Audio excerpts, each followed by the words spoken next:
going on, you guys? It's your boy Patrick, aka Addicted to Combat, back for another week of fights. This time it's UFC Vegas 60. At bantamweight, we have a main event of Corey Sandhagen versus Yadong Song. Very excited for that one. Very exciting weight class, one of my favorites in the league.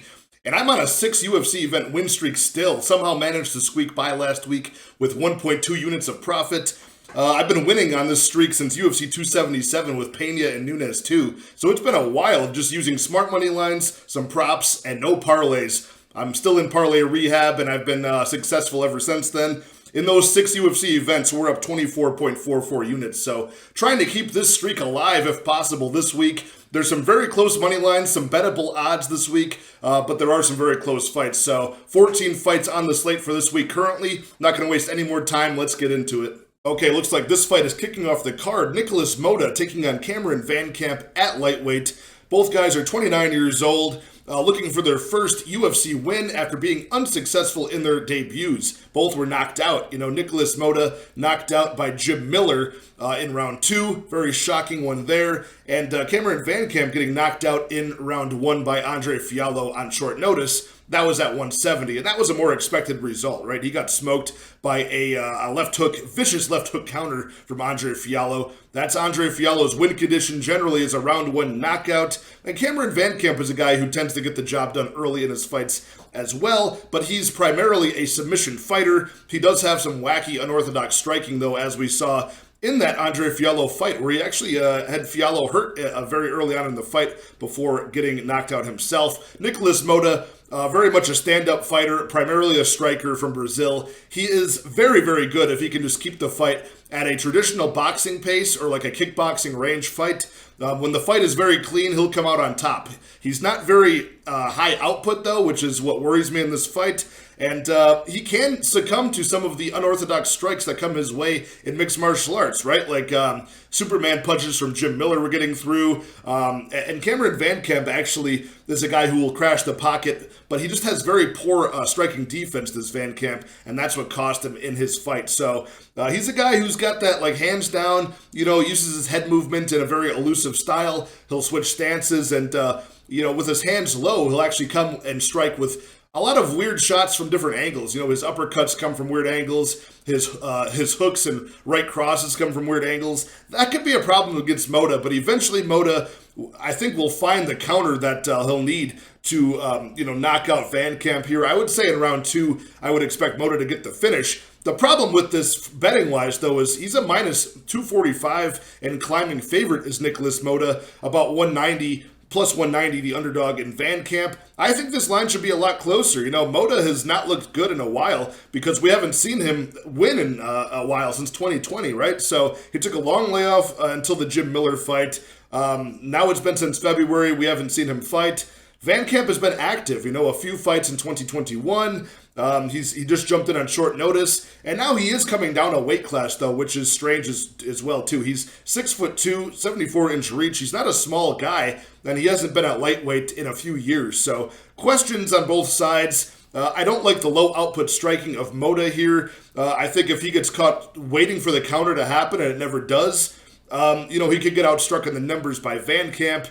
I do like Nicholas Motta's, takedown defense, though. His ability to disengage in the clinch, pretty good. So as the better MMA fighter, I'm going to take him to win this fight as a prediction, but I'm not comfortable betting Nicholas Motta. I haven't seen anything that should warrant him being a minus 250 or more favorite over VanCamp here. And VanCamp, I think, is a live underdog in this fight just from his unorthodox style of fighting. So give me Nicholas Motta as a pick. No bet on this fight for me. If anything, I would look for the unders in this fight. Up next at bantamweight, this is a really fun fight between Tony Gravely and Javid Basharat. Basharat is the minus 200 favorite over the plus 160 underdog, Gravely, and deservedly so. Basharat's very well-rounded, and his record suggests that, right? He's 12-0, 5 knockouts, 6 submissions, so a good ground game and very high-level kickboxing as well, which he showed in the Contender Series, which he had a late finish in that, and then he also had his debut against Trevin Jones back in March, where he got a very impressive decision over Trevin Jones, stayed out of the way of the power of Trevin Jones, and just really put on a kickboxing clinic with him over 3 rounds. Very impressive. I'm very high on Trevin Jones. And Trevin Jones is a very, dangerous guy in all 3 rounds of the fight. Javid was able to show a very diverse array of striking, kicks and punches and work to the body, good counters, good head movement and feints. Now, I love everything I saw about Basharat, and Tony Gravely's in some trouble here, but Tony Gravely does have the experience with 6 UFC fights. He's gone 4-2, and relentless takedown offense is really the key to this guy's game. Gravely is a former D1 wrestler, and he averages, over 6.5 takedowns per 15 minutes. 3 of his matches have been under 1.5 rounds, and 1 match he managed to get 11 takedowns in, so that's why his stats are so high, but nonetheless, he goes for it, and he's very good at it. His cardio can slow down a bit, but what do you expect with all the takedown offense, right? He's been subbed 5 times out of his 7 losses as Tony Gravely.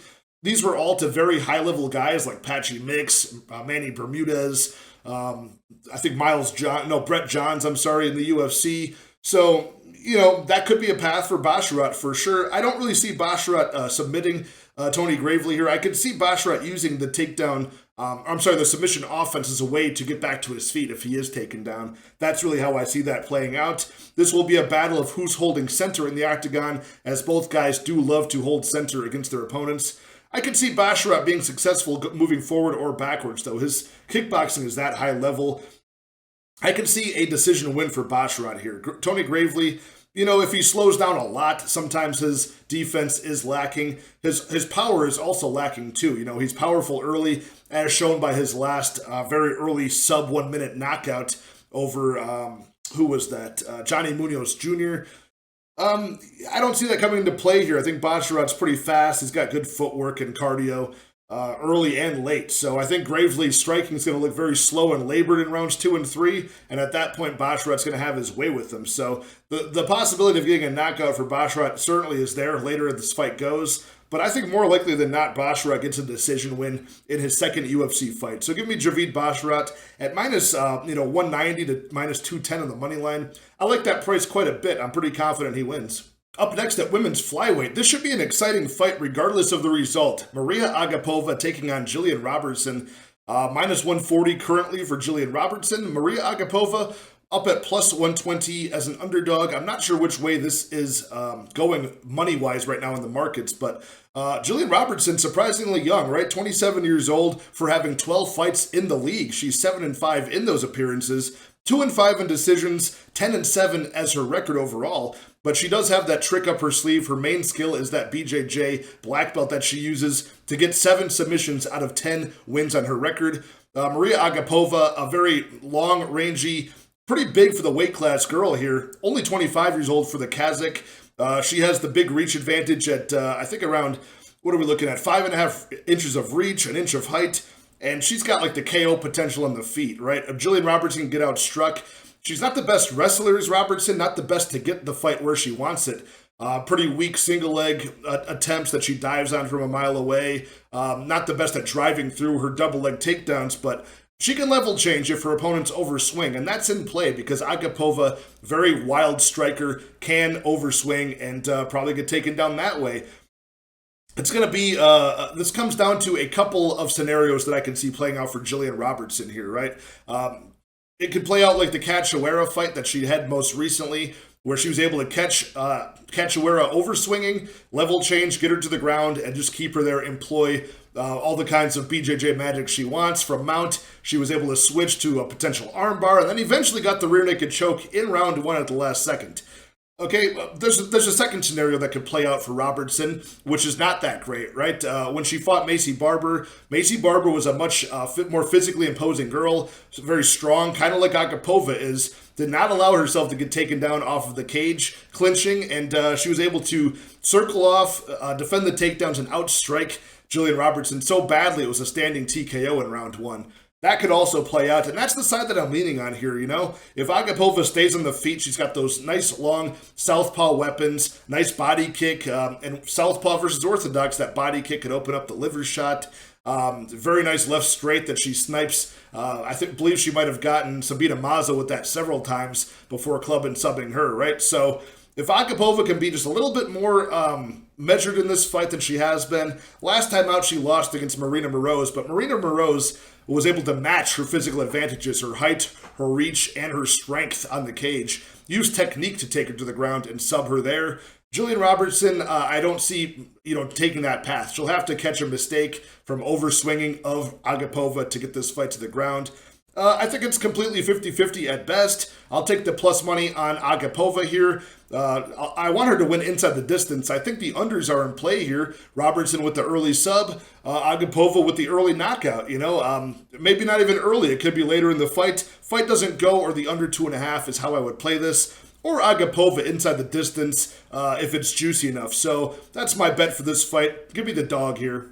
I'm excited for this lightweight bout between Trey Ogden, who is welcoming Daniel Zellhuber to the octagon for the first time, and Trey Ogden is only in his second UFC fight himself. So Zellhuber is a 23-year-old Mexican prospect, 6'1" and a 77-inch reach, so very long measurables at lightweight. He's going to be the 9 years younger guy here, an inch or two in height and about 5 inches or so in reach. So lots of physical advantages here for the young debutant Zellhuber, who made his impactful Dana White Contender Series, I believe it was an underdog victory over Lucas Almeida last year. Zellhuber's got skills everywhere in this fight. I don't see him losing this one. He's got great head movement, elusive lateral movement, damaging leg kicks, and a very strong ability in the clinch as well. So, he's got very well-rounded skills, primarily a effective striker with 7 knockouts over his 12 wins with 0 defeats. And he's got 3 decision wins as well, so he's not totally, finish or bust here like a lot of young prospects are. Trey Ogden, however, is a guy with only serviceable striking on the feet. He really wants this fight to get to the ground. Out of his 15 wins, he's got 11 submissions, and he just had a fun back-and-forth scramble fight with Jordan Levitt in his debut, which he ultimately lost a very close decision there from some, minor slip-ups, quite literally slip-ups that landed him in bottom position in that fight. So, he's got limited skills against Zellhuber here. I've seen Zellhuber as young as like 18, 19 years old as a pro, having very good takedown defense, very good scramble ability, and strength to reverse bad positions on the ground.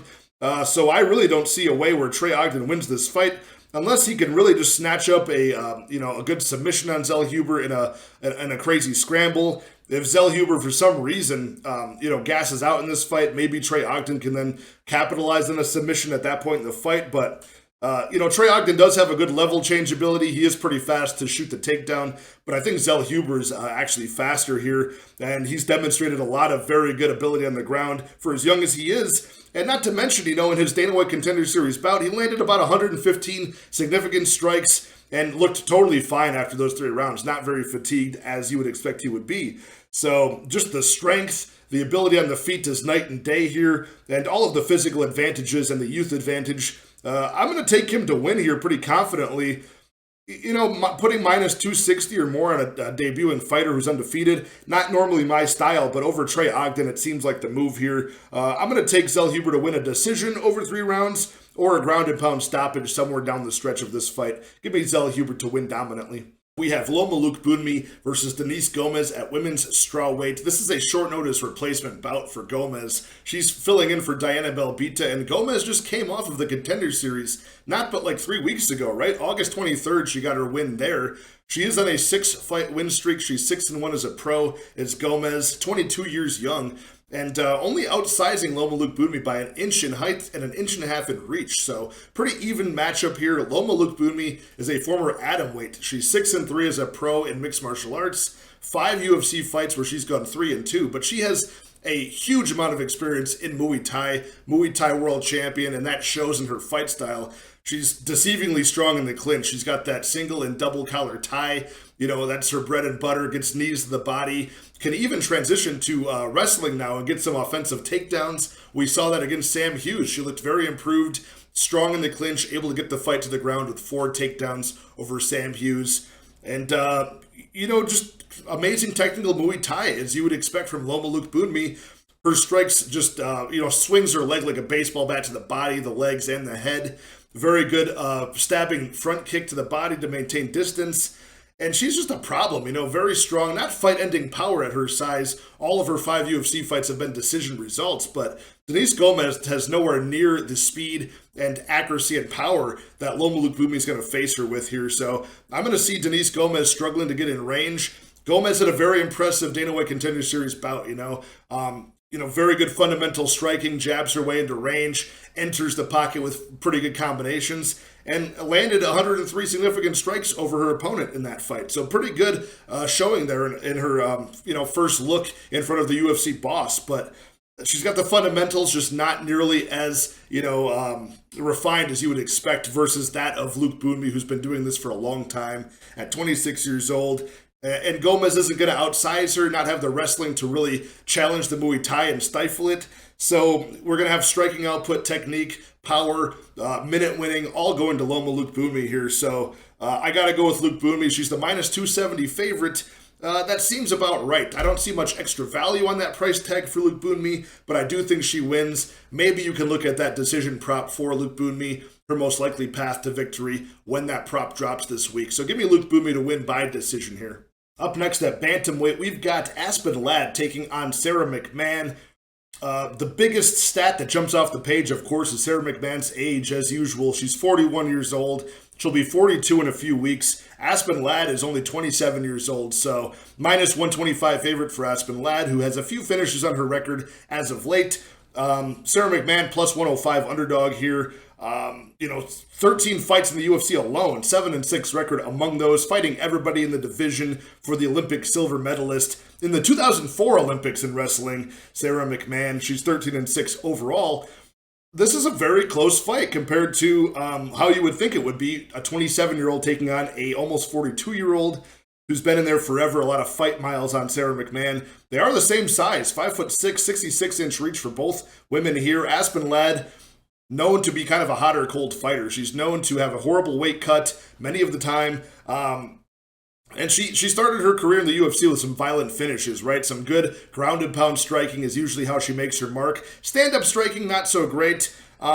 She's usually the one that's going for takedowns more than not to try to get the fight there to her ground and pound prowess. But Sarah McMann's, not going to be falling for that. She's a very good wrestler and dominates round one. She's very good at getting the fight down to the mat in round one. She has the experience, the athleticism, just the pure wrestling and submissions early.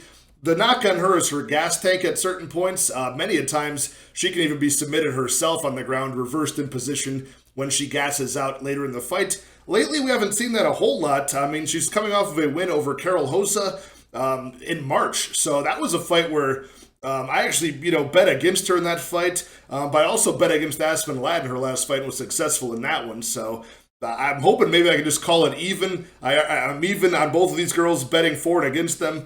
Maybe I'll just pass in this fight altogether. But man, that juicy plus money on Sarah McMann is tempting a little bit here, especially the decision prop on her, because Aspen Ladd is historically really bad at working her way back into fights, doesn't have great cardio herself, and she's not really faced a lot of wrestlers, right? Raquel Pennington, who she just lost to and was outstruck by, largely not a wrestler. Dumont, outstruck by her over 5 rounds, not a wrestler. Yana Kunitskaya, who she beat, not a wrestler. And same with Germaine de Randamie, who knocked her out in like a couple seconds in round one after a horrible weight cut, kickboxer, So she's not facing a lot of like high caliber wrestlers in the division. Sarah McMann presents that threat early, and she probably will get this fight to the ground and win round one. And I got to rely on Aspen Ladd to switch her game plan around the middle of the fight, regain composure and focus and work her way back into it. Not something she's known to do. So I'm not sure if that's a mental problem for Aspen Ladd or if that's like a weight cut thing. It might be both. So I don't know. She's not the best striker. She hasn't had much experience facing wrestlers of this caliber. And this is a huge test of somebody who has a lot of UFC experience. So I'm going to take the underdog here, Sarah McMann, to pull off the upset at almost 42 years old. Never thought I would say that, but it's Aspen Ladd. So give me McMann to win a 29-28 decision. Maybe Aspen Ladd can work her way back in round 3 the way that she did in her last fight against Rocky Pennington, but it was far too late at that point to win a decision. Maybe, if this is a juicy plus money prop, I would get like plus 275 plus 300 on Sarah McMann by decision. I probably will not find that prop that high since that's a likely, way for her to win, but that's the only way I would play this fight. Up next, a welterweight bout between Trevin Giles and the returning Louis Cosce. A very odd fight I did not expect to see here. Minus 200 price tag on Trevin Giles. Louis Cosce, about a plus 170 underdog. Trevin Giles is going to have somewhere around, 3 inches of height, a couple inches of reach as well. He's 30 years old. Louis Cosce is now 27. He was 25 the last time we saw Louis Cosce at the end of 2020 when he had his first professional loss handed to him because he gassed out against Sasha Palatnikov. So coming into the Contender Series, Louis Cosce was 6-0. He got a round 1 knockout on the Contender Series. He was 7-0 in his debut, 7 round 1 finishes. So I think a couple submissions and a few knockouts as well. The guy's either getting a guillotine choke or he's knocking you out early.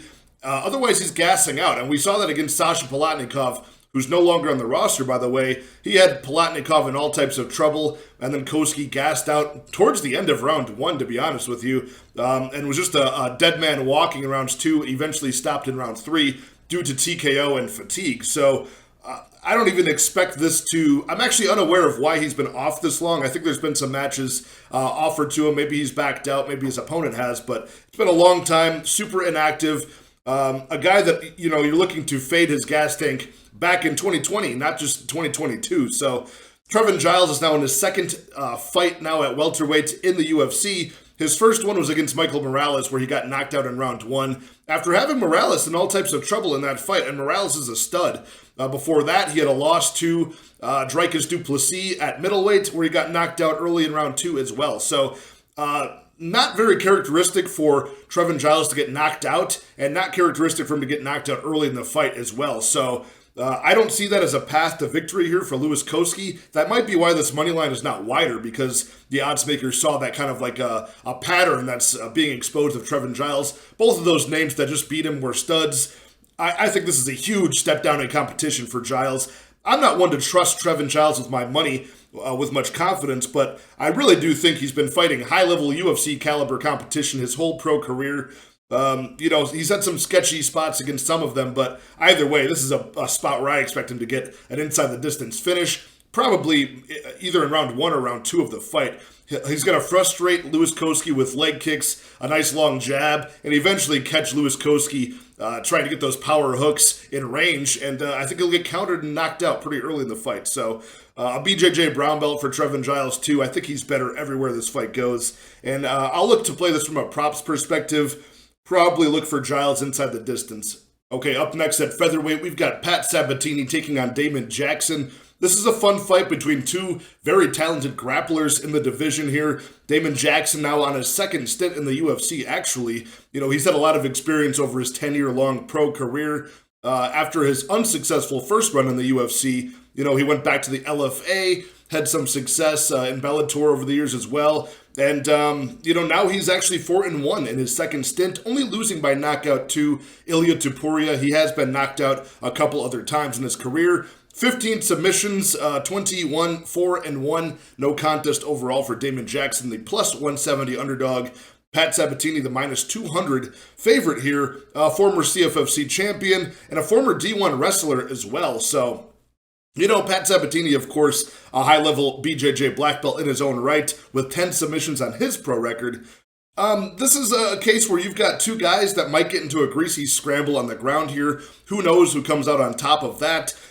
So what I go off of when I have these, really high-level grappler versus grappler matchups, I'll look at who has the better striking and who has the better striking durability, just in case the grappling nullifies itself, and sometimes you see this become a striking battle. So in that case, I take Pat Sabatini. He's a much more defensively sound striker. He's a guy who's never actually been knocked out, although that Jamal Emmers fight was close, although he came back and got the victory there. And just more defensively sound and more offensively, he's got more skills as well. Good kicks to the body, good kicks up top. He'll mix up the boxing before, attacking his opponents with a level change and getting the fight to the ground. So even though he does have success striking at times, hurts his opponent, he'll still, of course, try to dive on their neck and get the club and sub. So I wonder if he'll resort to that against a guy as talented as Damon Jackson if he's to hurt him on the feet.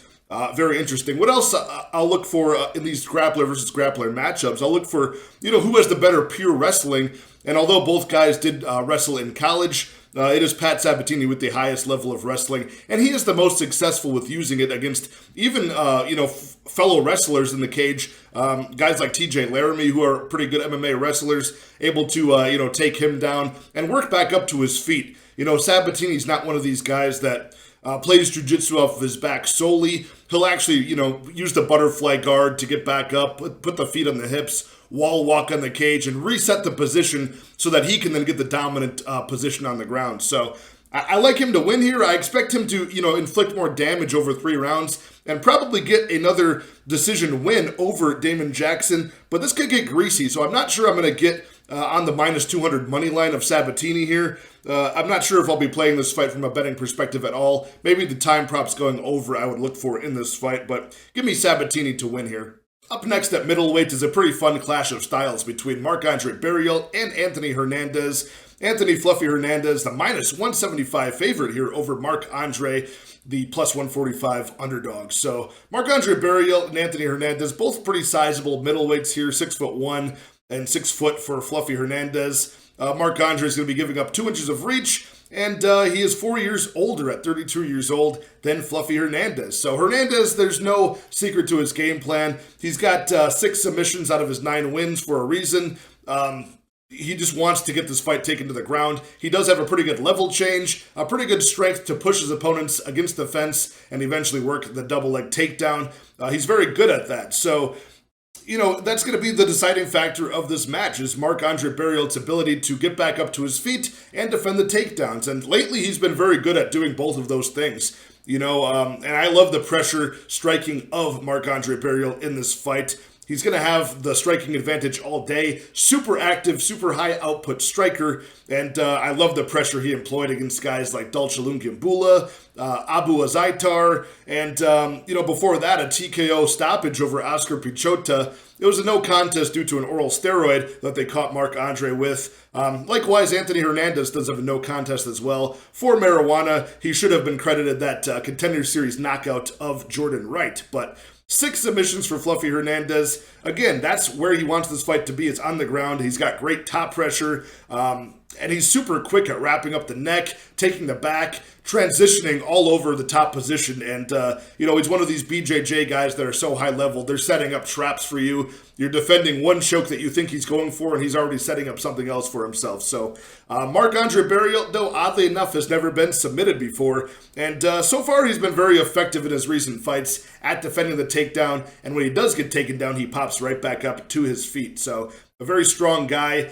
I really do think Marc-Andre Barriault is a live dog here. I'm going to take him as a pick to win this fight. I might actually get to the money line too if this line starts tightening up a little bit. Right now that plus 145. Maybe it'll go plus 150. Maybe it'll start getting less in value. But I like the Marc-Andre side to win here. His pressure striking is going to be enough for me. If he can keep this fight standing more of a time than he's defending takedowns, he should be good. But even then, Anthony Hernandez will crash the clinch. And that's where Marc-Andre has some really good weapons in the clinch as well. He's a strong guy, good knees, good elbows, and tight hooks up close. And the later this fight goes, I like Marc-Andre's chances even more. Anthony Hernandez will desperately go for takedowns so much he can gas himself out, tire himself out like he did in his last fight against Josh Fremd. Luckily, he was able to turn things around to get that decision victory there. But against Marc-Andre, who's going to be such a high output striker, inflicting a lot of damage in this fight, I think he will edge out a decision over Anthony Hernandez, if not getting a late stoppage here. So give me the underdog in this bout.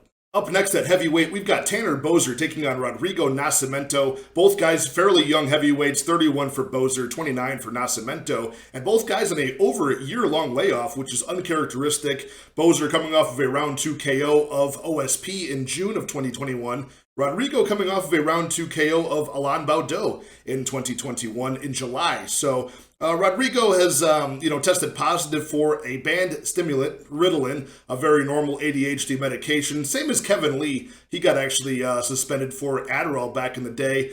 These stimulants are still banned unless you have a therapeutic use exemption. And even then, I think they make you take, like a non-stimulant version, or you have to stop taking it before the fight. Either way, he should be 9-1, not 8-1-1. He's got, 3 KOs on his record, 6 submissions. This guy wants to get this fight to the ground that employs BJJ. He's a 259-pound heavyweight the last time he weighed in. Tanner Boser, much smaller, 240 pounds. Nascimento also has an 80-inch reach, which is a 5-inch reach advantage.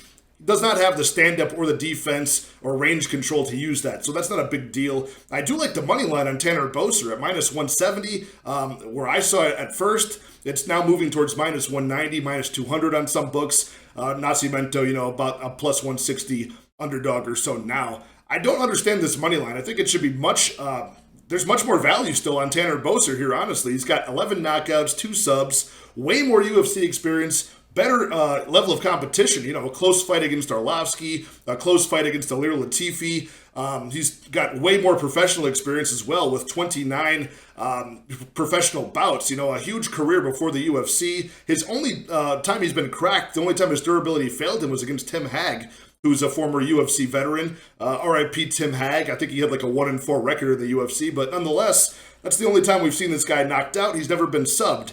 And Rodrigo Nascimento is such a slow plotting heavyweight, super hittable. His stand-up is, he's got competent offensive striking for a low-level heavyweight, but his defense is horrible. He gets hit all the time, and he's been knocked out one time by Chris Daukaus, but it was bad. It was like 40 seconds into the fight, he got cracked by the same left hook twice and dropped like a sack of potatoes. He's not an amazing wrestler either. He gets like the big, sloppy, strong heavyweight type of takedowns that work against guys like Dontel Mays. Gets the body lock and really works just muscling his opponents down out of the clinch against the cage. I just have a feeling that the speed of Boser, the footwork will be too much, and he'll be able to stuff some of these takedowns. I think the fight against Ilir Latifi was a much bigger test of that, but again, he did get grounded by Ilir Latifi. So there's a world where Nascimento can get him down and sub him out. But here's the big red flag, is Nascimento has never been to a decision before in his entire career. So 100% finish rate for and against for him. Tanner Boser has been there, I believe something like 15 times. I think he's 7-7-1 draw in decisions. So he is a finisher himself, but he's been to decision quite a few times, even with the likes of Cyril Gane. So way better level of competition. I like the cardio a lot more, and I like Tanner Boser's money line, and I would look for him inside the distance as well in this fight. So give me Tanner Boser pretty confidently. Up next at middleweight, we've got Alen Amedovski returning to face Joe Pyfer, and this is basically a sacrifice to a debuting guy in Joe Pyfer, who's fresh off of his victorious Dana White Contender Series appearance. The first time he was on there a year ago, he ended up breaking his arm. So he came back, got a very impressive round 2 knockout over Ozzy Diaz, showed all types of skill in that fight, cardio, grappling, wrestling, and then ended up getting a very nice counter left hook knockout in round 2. So this is a guy who they're very much looking to build. He's a big guy at middleweight, 6'2", 75-inch reach, and only 25 years old. Something I forget for Joe Pyfer, who's been in CES, CFFC for an appearance, and Ring of Combat. So he's had some good experience and some amateur experience too. Heavy hands and just a great array of skills on the ground as well. Alen Amedovski now, this is his last fight on his contract, so they're really trying to just, tee up a new guy on this one. 34 years old for Amedovski, 5'10", a 74-inch reach. He's 8-3, and his 3 losses have been in the octagon, all by every method possible, right? 1 decision loss from Krzysztof Jotko, 1 knockout loss to John Phillips, pretty badly early on, 17 seconds in their fight. He took a few years off and then had to fight Joseph Holmes, who was a newcomer as well. They were trying to give a victory to this year. And he got basically club and subbed by a knee and then I think a rear naked choke all in round 1. So like 64 seconds in.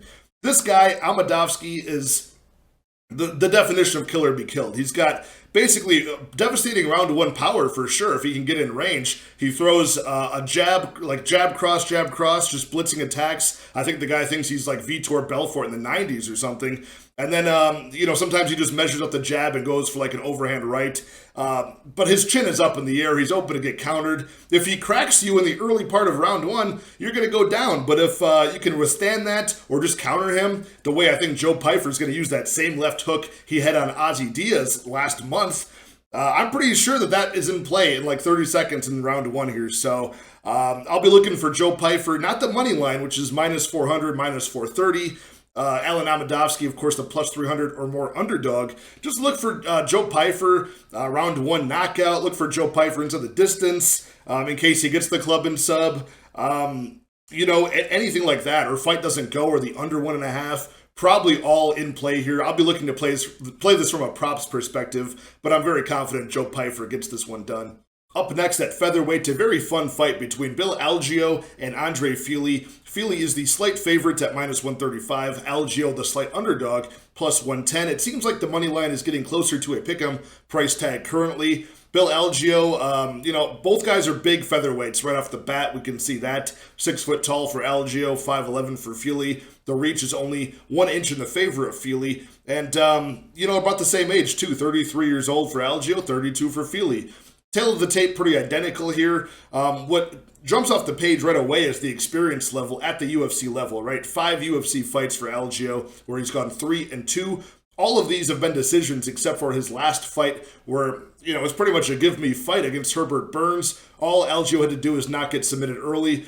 Burns wore himself out. His gas tank was so poor after a long layoff that he retired and could not stand in round 2 early on. So kind of a give-me fight there. Didn't show me very much from Algeo. Andre Fili has had 18 UFC fights. He's been in the league forever. Been at Team Alpha Male the whole time, so high-level training partners. Andre Fili has gone 9-8-1 no contest in those 18 fights. He's faced so many opponents. He loses to the top guys like the Holloways, the Calvin Caters, the Yair Rodriguez's. He'll beat the guys that don't belong, the guys like Artem Lobov or Jeremy Larson back in the day.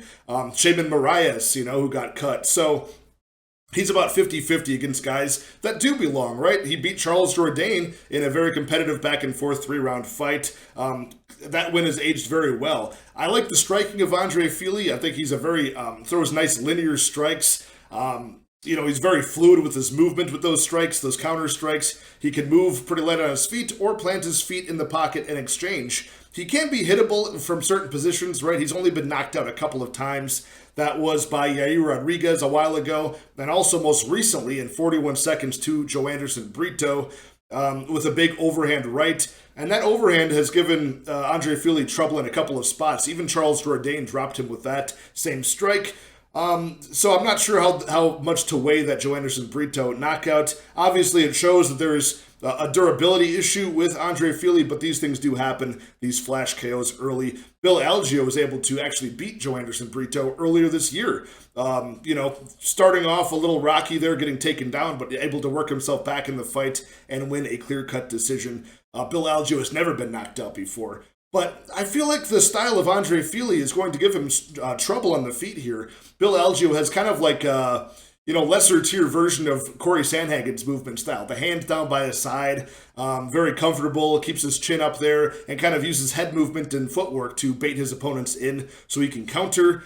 And he does have pretty good jiu-jitsu as well, a good ground game, but he gets taken down in every single one of his fights. Even Herbert Burns was taking him down when Herbert Burns could barely stand. So, and Algeo's cardio doesn't look all that great either. It doesn't look bad, but doesn't look extremely elite to the fact where, again, that kind of hands-down loose style, his defense starts to get questionable the later the fight goes into round 2 and round 3, especially being forced to defend takedowns and work back to his feet as he often has to. So Andre Fili coming out of Team Alpha Male, very good wrestler, and if he can stick to a wrestling game plan in this fight, he could probably win the fight fairly easily if he mixes it in at least 2 out of 3 rounds. Not sure he'll do that. He might stay striking on the feet.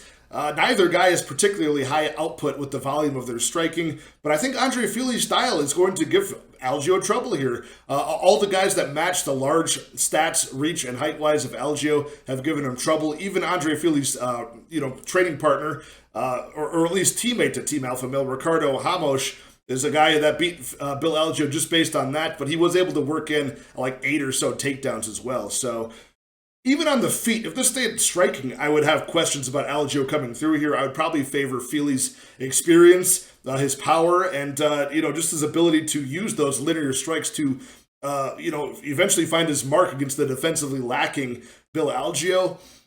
If Fili can mix in takedowns, I think I would favor him even more here. So I'm not sure exactly where Algeo stands in the division here. I'm not sure if we're seeing a regression in Fili with that last loss. So probably going to stay off of this from a betting perspective. I am going to take Fili to win. I just think his better competition and resume is a lot here. I think he does have the potential to end the fight more times than not than Algeo does. And I think his wrestling could present a path to victory for Algeo, who always gets taken down. So, this is a tough one to break down. That's why it's taken me a while here. But I will probably stay off of this fight betting-wise. If Fili does flip and become plus money, it's tempting for me in this fight. But so far, let me take Fili as a pick. But as far as betting Fili, I'm not that confident. So, buyer be warned here. Up next is a super fun fight at middleweight between Gregory Rodrigues and Chidi Njokuani. Great matchmaking right here. Minus 120, a slight favorite for Rodrigues. Currently, a plus 100 even money price tag on Chidi Njokuani.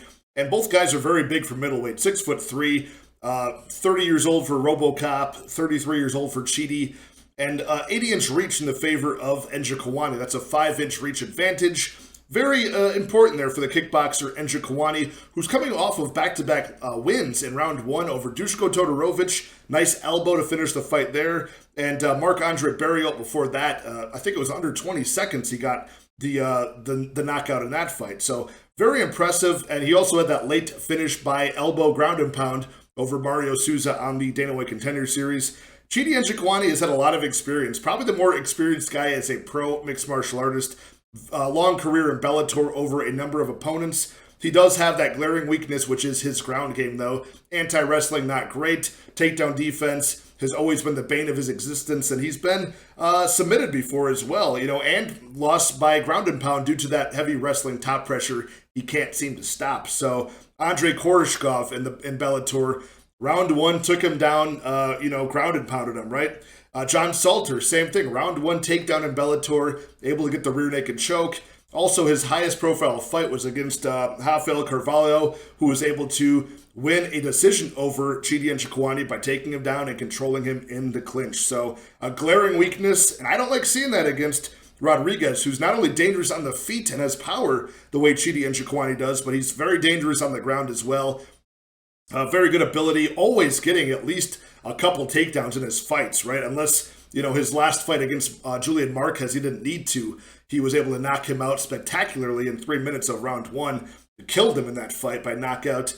But aside from that, he gets takedowns in all of his fights, does Rodrigues. A very nice back take ability for a big guy. Sometimes even jumping on his opponent's back from a standing position against the cage. But on the ground, he gets that nice body triangle locked in. Looks for submissions. He has 4 subs on his record and 6 knockouts on his 12-4 record for Gregory Rodrigues. The only thing that we've seen as a knock on his resume so far was in the Dana White Contender Series of 2020. He got knocked out very early by Jordan Williams, who's not that good. So that sent him packing to the LFA for a couple of fights. He won the vacant belt there, came to the UFC, and has been almost flawless, if not for that split decision loss over to Armen Petrosyan, I think earlier this year in February. A fight that I thought he clearly won. It was a back and forth fight, but I thought he dominated a lot of the ground sequences there and had very competitive stand-up as well, damaging strikes, busting up the face of Armen Petrosyan. But he lost by split decision, a controversial one, but he's been good ever since then. So the other time was a little bit defensively lacking against Junhyun Park. They had a war. But Gregory Rodrigues showed some good durability there and got the knockout on Junhyun Park. So this could be to his detriment, though. Rodrigues does love to throw and get into wars at phone booth range, right? He plants his feet, will trade bombs with you, swinging hooks in the pocket. Don't want to really do that against Chidi Njokuani, who seems to have a death touch recently. I think Rodrigues is a smart enough guy, though, to expose that glaring weakness, go for the takedowns early and often, and, maybe get a submission here. So give me Rodrigues. I'm not necessarily trying to fade Njokuani here. I think he's a talented guy who seems to be a bit improved, but at only minus 120 to wager on the more dangerous guy everywhere in the fight, give me Rodrigues to win. I like the money line, and I suspect he'll win either by decision or by submission. But if that price tag for the unders or fight doesn't go is kind of a juicy one, I wouldn't mind looking at that either. Okay, we've made it to the main event of this fight night. Yadong Song taking on Corey Sandhagen. This is number 9, stepping up to challenge number 7 is where Sandhagen is in the bantamweight rankings currently. Sandhagen is a minus 200 favorite over Yadong Song, the plus 160 24-year-old prospect here. Coming off of 2 losses back-to-back for Corey Sandhagen, but against very good guys, right? Peter Yan back in last October, and before that, earlier last summer, he lost a very close 5-round fight to TJ Dillashaw. So both former champions that he's lost to. He does have a submission loss to Aljamain Sterling, the current champion. This guy is 14-4 as Sandhagen, 6 knockouts, 3 submissions, a brown belt in BJJ, 5-3 in decisions. He's always been facing very good guys. Even in LFA, he's been facing UFC caliber guys.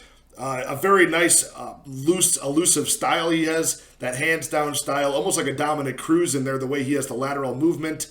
Almost that figure 8 pattern of striking in range and then getting back out of range. You don't know what he's going to do next. A lot of feints thrown his opponent's way. Very good jab from both stances. He switches stances often. Good leg kicks. And, he's got that dynamic finishing power, too. Jumping knees that he showed against Frankie Edgar early in the fight. And also, spinning hook kicks and things like that he showed over Marlon Moraes. You don't know what weapon he's going to use. Now, against Yadong Song, this guy is, a little bit shorter and a little less reach, right? Giving up 3 inches in both of those metrics. But he is the more shorter, compact, more muscular fighter. Generates a lot of power, which he's shown in his last 2 fights, which have both been early knockouts. Marlon Moraes, round 1 knockout.